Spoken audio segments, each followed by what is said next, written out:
Is Britain still a free country, or has it quietly turned into something else? Just 1 minute ago, reports confirmed something unthinkable. Over 700 farmers and voters have been arrested, not for violence, not for crime, but for something chillingly vague: non-compliance. And now, behind the guarded gates of Buckingham Palace, King Charles has erupted in fury. Sources say he slammed his desk, demanded answers, and issued a so direct, unprecedented warning to Prime Minister Keir Starmer. The monarchy is no longer whispering from the shadows. This could be the start of a constitutional earthquake. What's happening in Britain right now is not politics as usual. It's something far darker, far more dangerous, and it's spreading fast. Who gave the order to crush peaceful citizens? And why is the king preparing to take a stand that could shake the very core of British power? It began with silence. No headlines, no breaking news alerts, just quiet, targeted operations tucked away in the countryside. At first, a few farmers disappeared, taken in dawn raids without warning. Then it escalated. In under 21 days, more than 700 citizens were detained. Many without formal charges, most without media coverage. Their alleged crime? Non-compliance. A term so broad, so deliberately undefined, that yet any citizen asking the wrong question or defying the wrong order could suddenly vanish into the legal void. These weren't violent radicals or foreign agitators. These were British citizens, many of them elderly, raising their voices about a new farmland inheritance tax that would gut rural families and destroy generational livelihoods. Under the reform, family farms are now revalued at outrageous, inflated rates, pushing mourning families into impossible tax debts. And if they can't pay, their land is seized. Across Kent, Surrey and Lancashire, families gathered to protest, not with weapons, but with signs, petitions and vigils.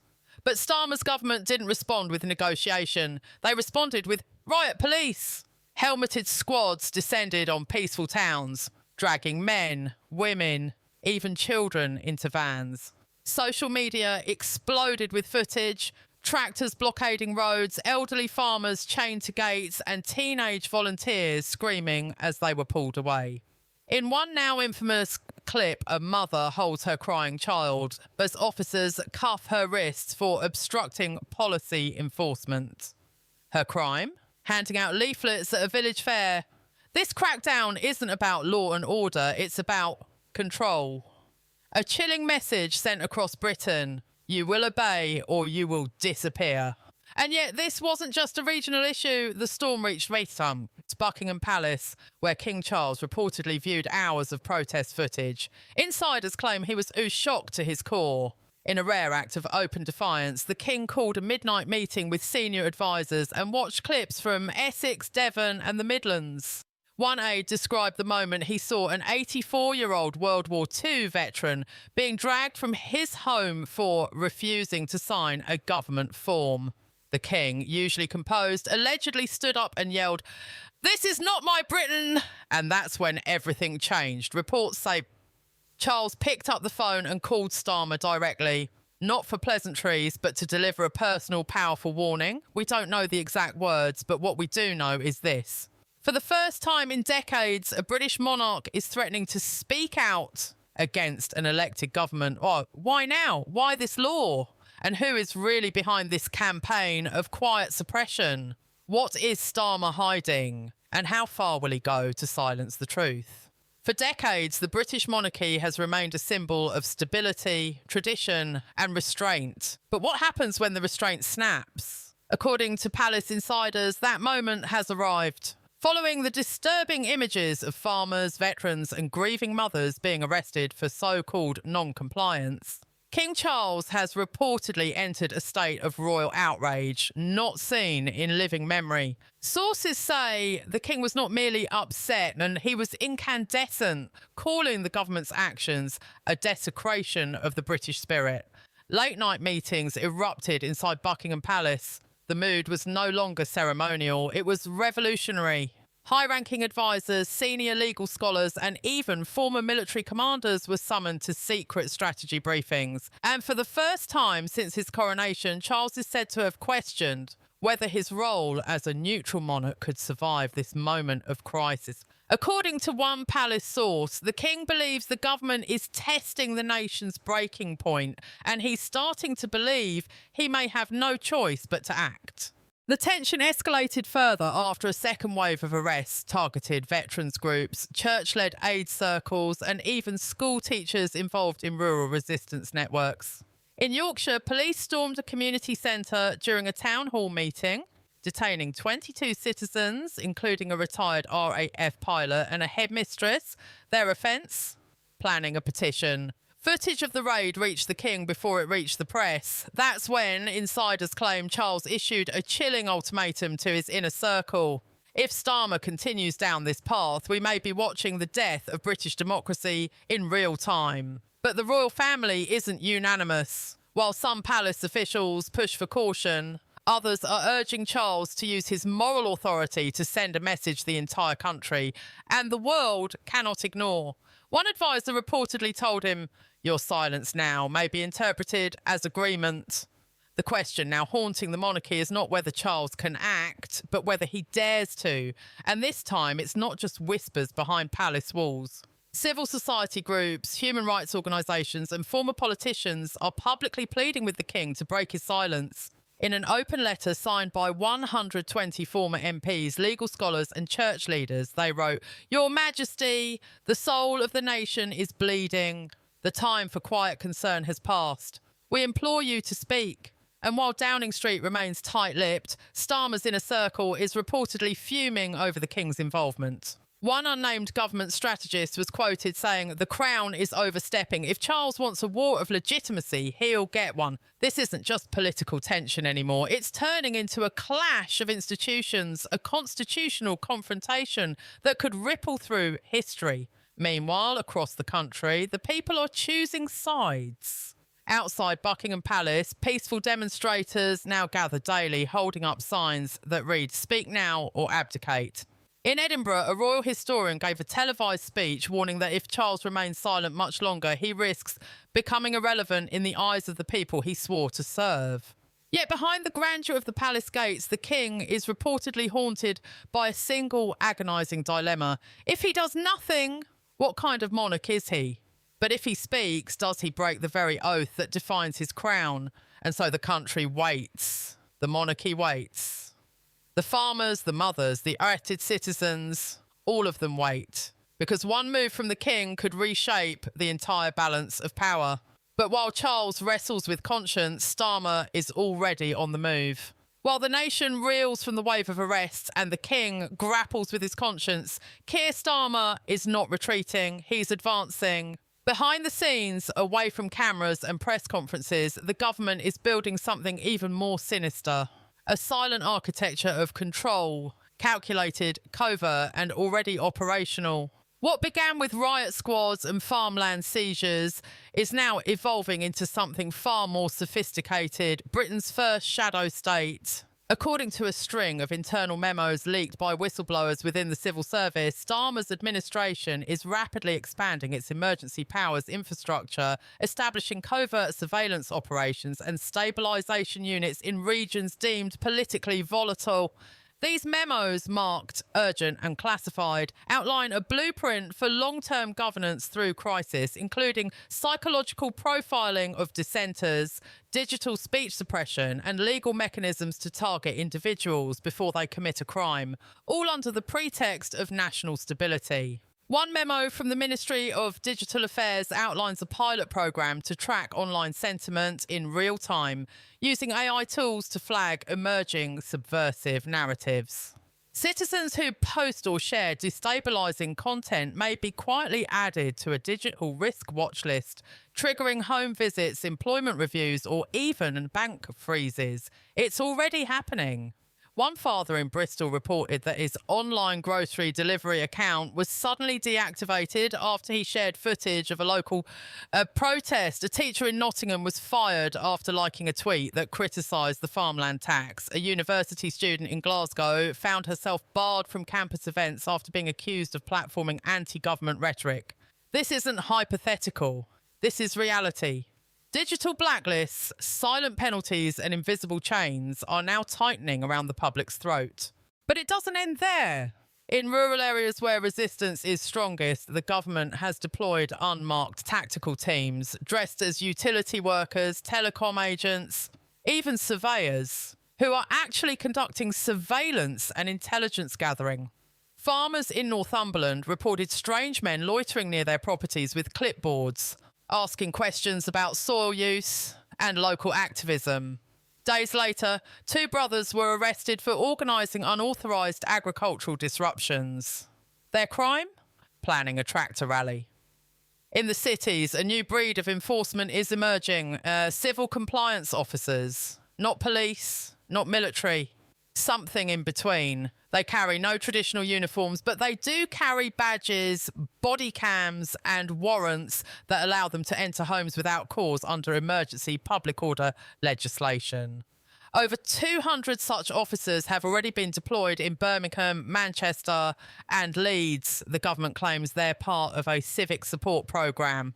But leaked footage tells a different story. Officers rifling through bookshelves, questioning children, photographing religious symbols and family photos. If that sounds familiar, it should. It's the textbook blueprint of a surveillance state.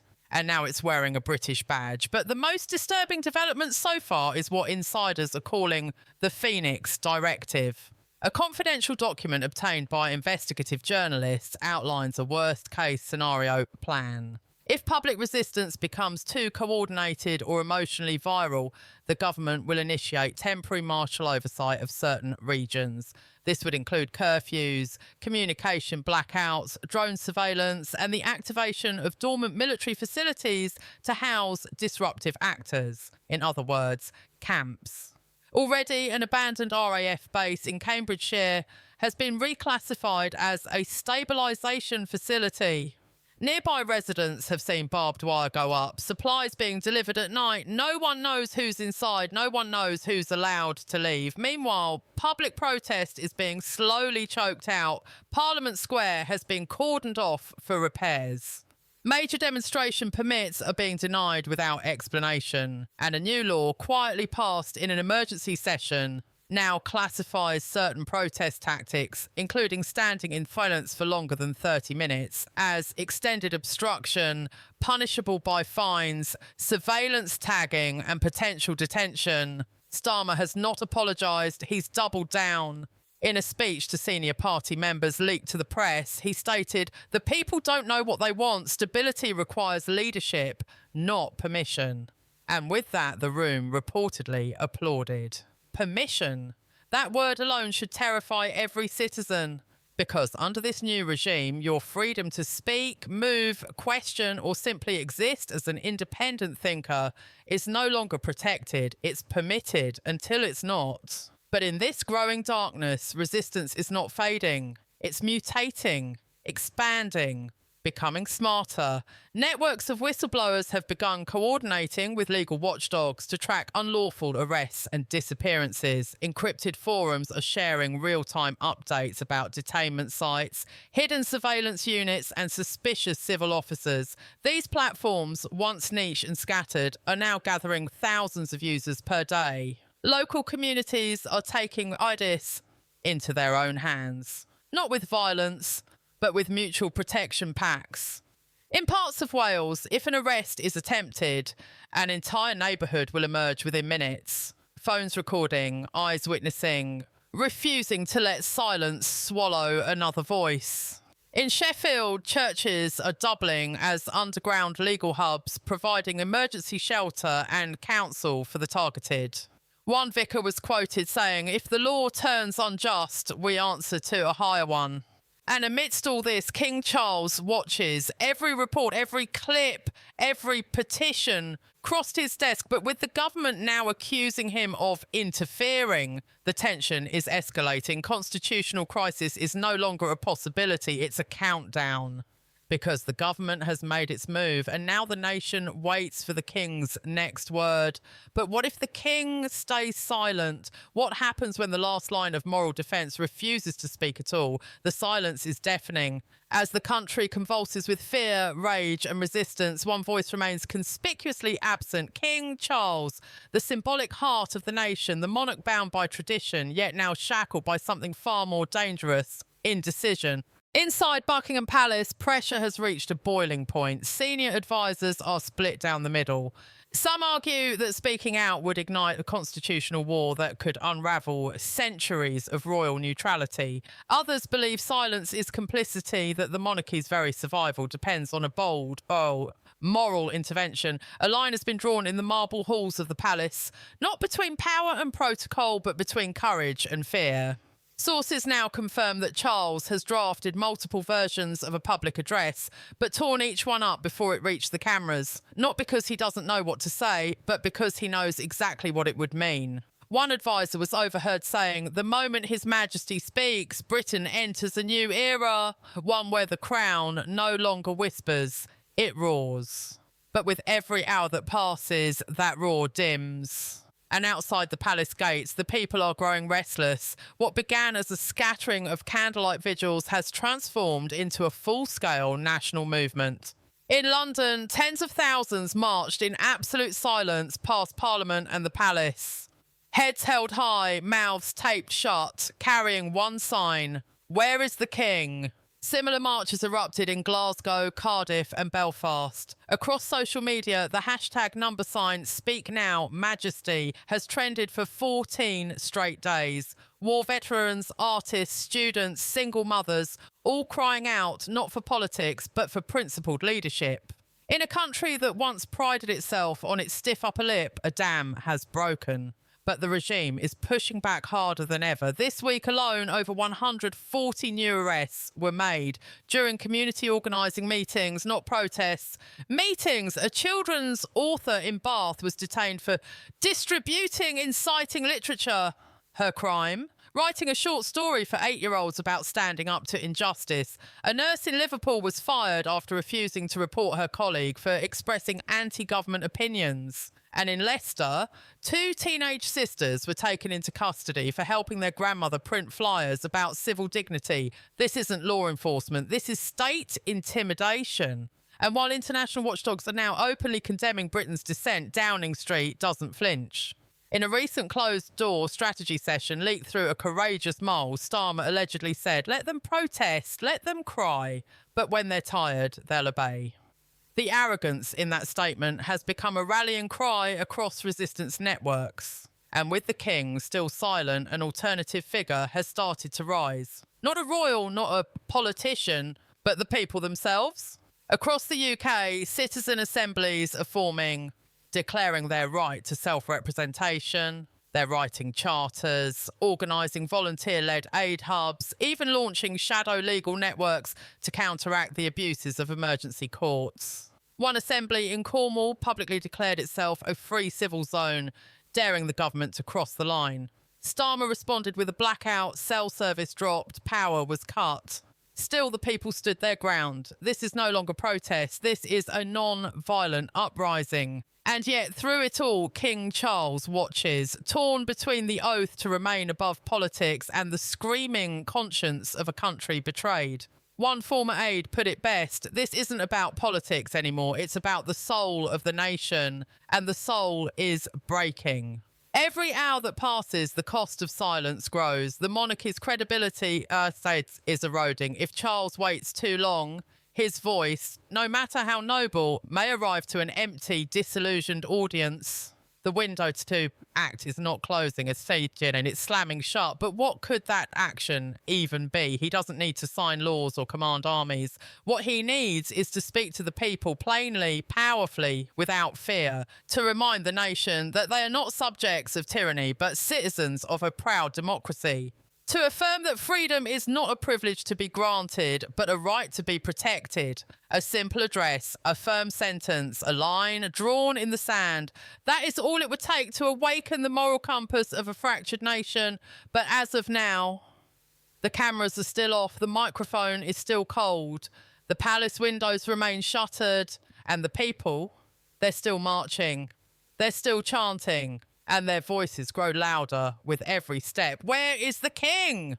So we ask once more, not with hatred, not with rebellion, but with desperate hope, will he speak before the silence becomes irreversible? Or will Britain become a nation where democracy dies, not with violence, but with royal indifference? This is the moment that will define a generation. Do you believe King Charles should speak out? Do you believe silence is betrayal? And most of all, is this still the Britain you believe in? Drop your thoughts in the comments and subscribe to Britain Now for the stories they don't want you to hear.